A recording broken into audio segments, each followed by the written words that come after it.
Hello, Forex Academy subscribers, and this is our second video in our psychology, trading, and methodology series. And today we're going to go over the coping with the fear and anxiety component of trading, and how to get to a point where we can be aware of how we are beating the crap out of ourselves and causing us to lose money. So I'm going to use this scenario here. So let's say we're looking at this chart, and I'm going to pull up the euro pound chart. All right, and this is a Gann square of 90, and I know that in my style of trading, I use Gann's market geometry in all of my trading, and so I know that he had a rule, and that rule says that when price breaks an angle, it will move to test the next one.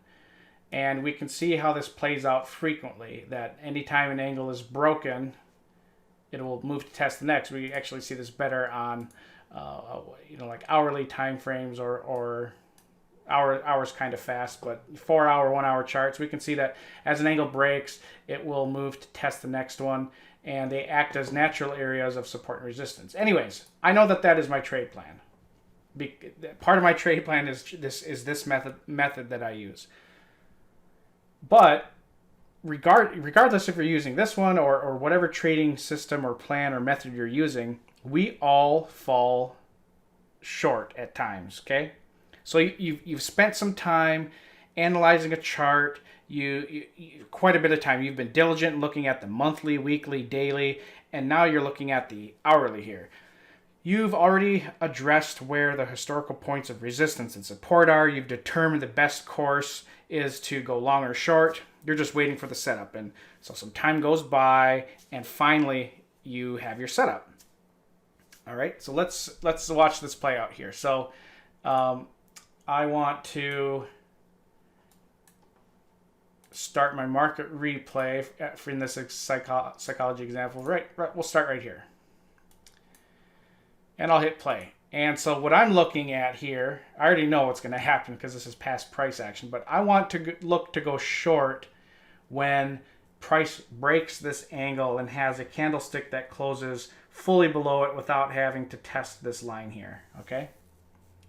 And so as this is going, I see that we are getting conditions pretty close to where, there it is, right there. Okay, now, I would have taken a short on the close of this candlestick right here, because I know that once a candlestick closes below an angle like this on the hourly or the 4 hour, I have an extremely high positive expectancy of a trade to test down lower. All right, now let's watch this play out. Okay, and so I'm watching this. I'm watching the price action go, and I'm seeing that there are some signs that are making me a little anxious. So I'm as I'm watching this, I'm getting restless. Am I biting my fingernails? Are my knees shaking up and down? Do I drink a crap ton more coffee, which you shouldn't do? Am I getting up and pacing around and thinking that if I don't look at this, everything will be just fine? Okay, if I don't look at the screen, maybe I'll come back and it's okay. Or if I've determined that the best probability of something happening is going to play out in my favor, and if I just don't if I don't even put a stop loss here, then I'll be fine. Okay, now that's right when you need to stop what you're doing. Okay, you need to stop what you're doing, and you need to let those feelings take over. Okay. All of that anxiety that's going on in your brain, all of all of those thoughts, all of those worries, you need to let them happen. And what I mean by let them happen, I mean that you're aware of them happening and you're going to let them happen anyways. Letting those kind of thoughts run amok and just happen naturally is a surefire way for you to run an autopilot and make a losing trade. So we want to let them take over, but don't react to them. Getting out of this trade before my stop or profit target is hit, it's just a way for me to get rid of the feelings I'm having right now. When we talked in the first video, we discussed that subconsciously and unconsciously, things that cause pain or loss or put us in a crisis, our response is to get away from it. We want to avoid a crisis. We want to avoid something that'll cause the feelings of loss. We want to avoid something that's going to cause pain. All right? We just, if it's going to hurt us, we don't want to go towards it. But if we're already doing an activity and then we start to get hurt, we start to feel that emotional pain, what do? We want to get out of it. It's like your hand is on a hot pot. What do? If you weren't able to avoid putting your hand on a hot surface, what do you do when it starts to burn? You don't even think about it. You just take your hand off. You just leave it. Same thing happens with trading, just a little slower. You're in a trade and it starts to go against you. And you start to panic because you're losing money on paper, but you still know that you could lose that money. And so instead of the logical thinking that should go on that happened before you put on the trade, where you said, okay, this is where I'm entering, this is how much risk I'm going to allow myself, and I'm going to let it play out till either a profit target is hit or that risk target is hit. But instead, you start to experience emotional pain, and what do? You leave it. You exit the trade. All right? So I would have exited the trade right up here. My stop is all the way up a little bit beyond this area. But right here is where I would have exited that trade. Big oops. Big oops. Because as we see this play out, well, we already know what happens because this happened already. And I'm using this scenario because I know I went through this moment. This was last month. I know that I had taken profit down. I think it was the 135.38 is what I took profit. And then I wanted to get back in short as we saw more weakness. And I remember as there was quite a rally here, I had gone short 3 contracts. And yeah, it gets a little unnerving. Even experienced traders get that. I've never believed a trader who said, "Oh yeah, the longer I trade, the less worried I get." I'd like to learn how to do that too. If you trade privately, your own money, your own account, I don't think there's a way that you don't feel a little anxiety and worry.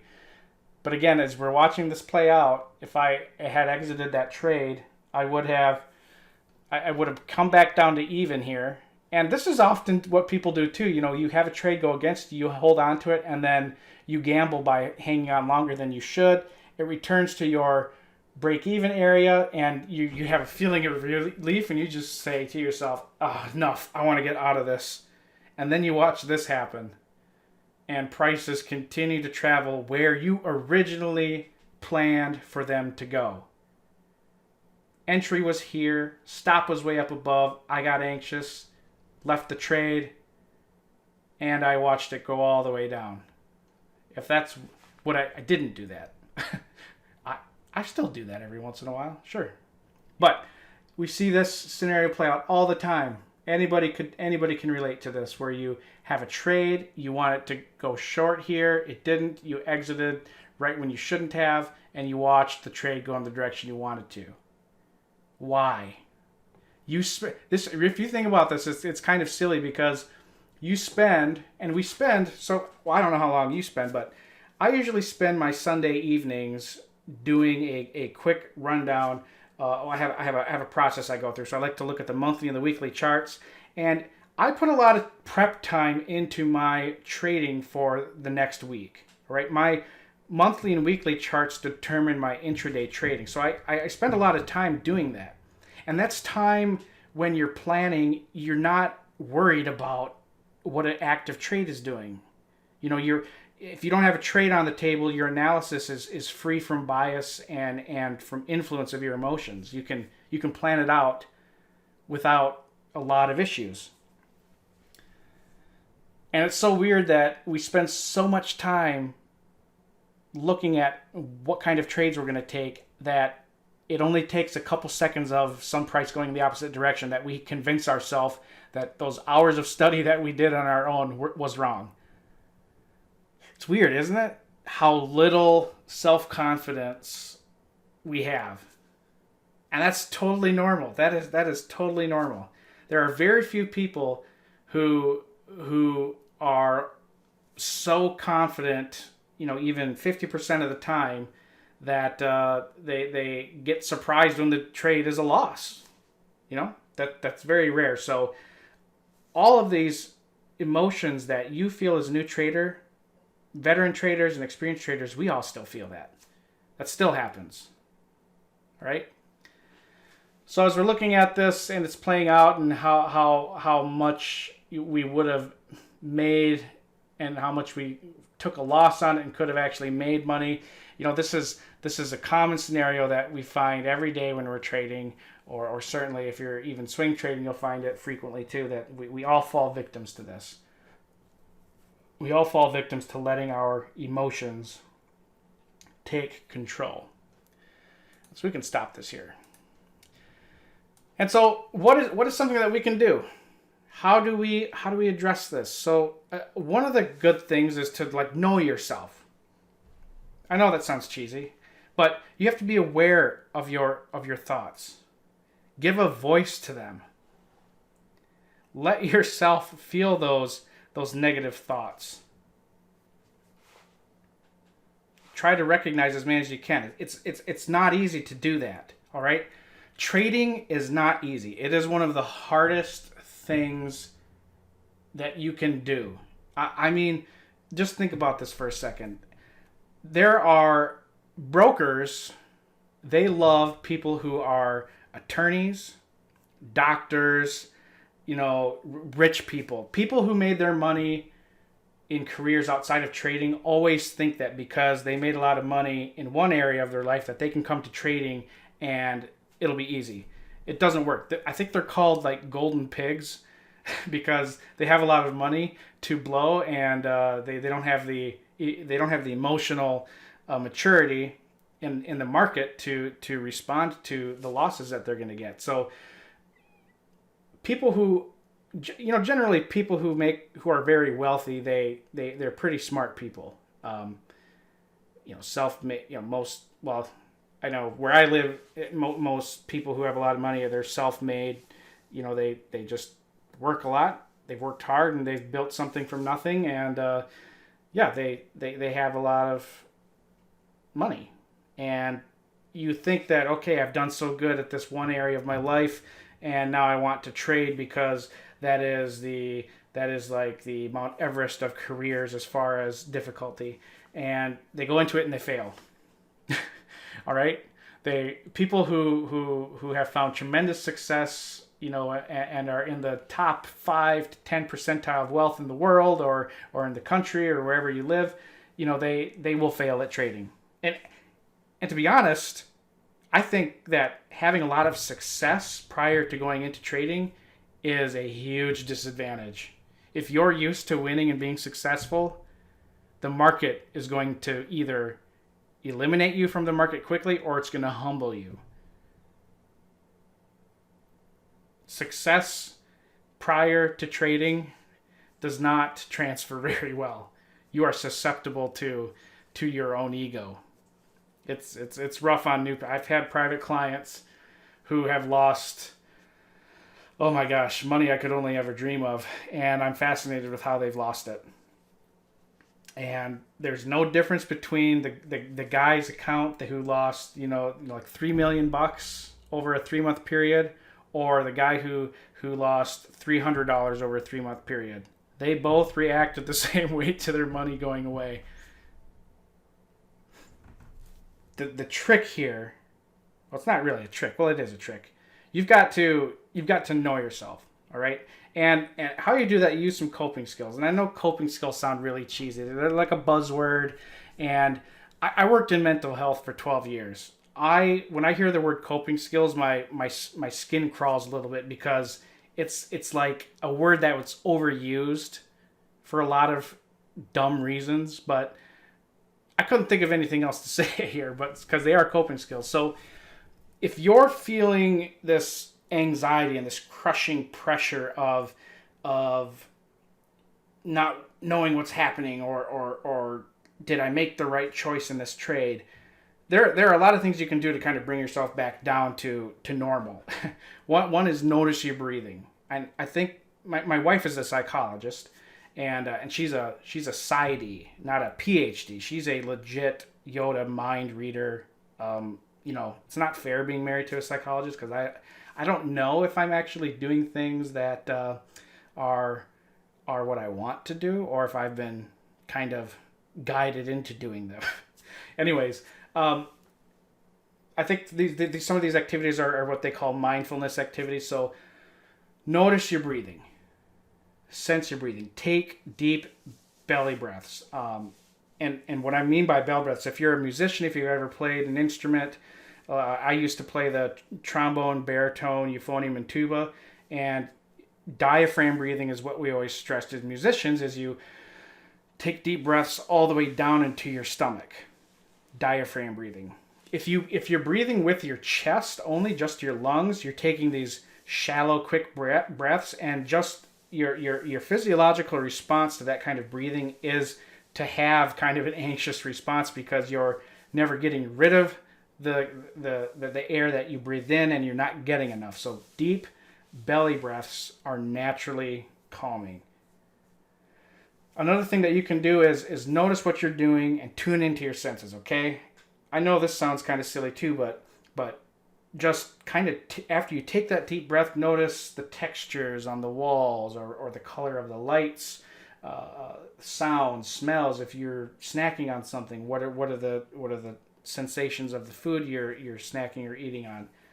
It really helps detach you from the trade that is causing you some panic at the moment. All right? Don't feel that you need to always be trading or doing something too. And this kind of falls into line with the, recognize that your thoughts are simply thoughts. You don't need to believe them or react to them. All right? Just because your trade is active and it's losing, you don't think that you have to participate in it any more than you already have. You can get caught up in doing all sorts of the wrong things in your thinking when you are in a losing trade. Or I should stop saying losing trade, because all trades have some, periods when they're going to move against you. Nobody ever executes 100% perfect trades where the minute you enter, you're always in profit. That doesn't exist. Maybe it does. I just never met anybody that's like that. Notice also when you tend to zone out. All right? Is there a time of day that you zone out? Is it a certain amount of time when you're trading that you tend to kind of fade off into not thinking about it anymore? Because that can be a form of defense, psychological defense, where you let's say you're so accustomed to feeling this anxiety when you're trading that once you have a trade on, instead of like going into panic mode, you've gone into total indifference, which is even more dangerous, where you take the trade, you put it on, and you don't even care about it anymore. You're just like, okay, I'm going to go do something else, and I'll check back later, and I will let the panic happen when I know that my account is about to be margin called. So notice when you tend to zone out, or if you do zone out. Notice also your thoughts and that self-talk. Think about how you're judging yourself, and take note of how much you probably beat yourself up with just thoughts. It's very, very... There are few people who are more susceptible to the anxiety and fear of trading than people who have a family. Because it's one thing to be single and trading and lose money that only affects you. It's worse if you have a spouse and children, because you are no longer losing money that's just going to affect you. It's going to affect them. And that adds on so much pressure that it's almost impossible for you not to say, I suck as a husband. I'm failing as a father. Why am I'm such an idiot? Why did I take this trade? I'm speaking from personal experience because I have gone through that before. I've went through significant personal pain and suffering financially and emotionally before I became a profitable trader. I don't say I'm a successful trader. I don't know what that is. I just know that at some point I realized what I was doing wrong. I changed it, and I got out from being a total loser trader and somebody who was unprofitable to somebody who was consistently profitable. Profitable traders are the ones who stick around. And honestly, I don't think you get to be a good trader without a lot of personal suffering financially and emotionally. Trading is not easy, and it was never intended to be easy, and I'm not going to lie to you and tell you that it is easy. It is very difficult to trade. It is very hard on you. All right, we're going to wrap up this video here pretty shortly, and some of the other skills that we're going to get into here, they're going to be more in depth, but this is a good initial starting point on discussing the coping skills, getting to know yourself, and identifying how you may be thinking in a trade, because this will set us up for the next video. I hope you enjoyed this one, and I look forward to talking to you in our next one.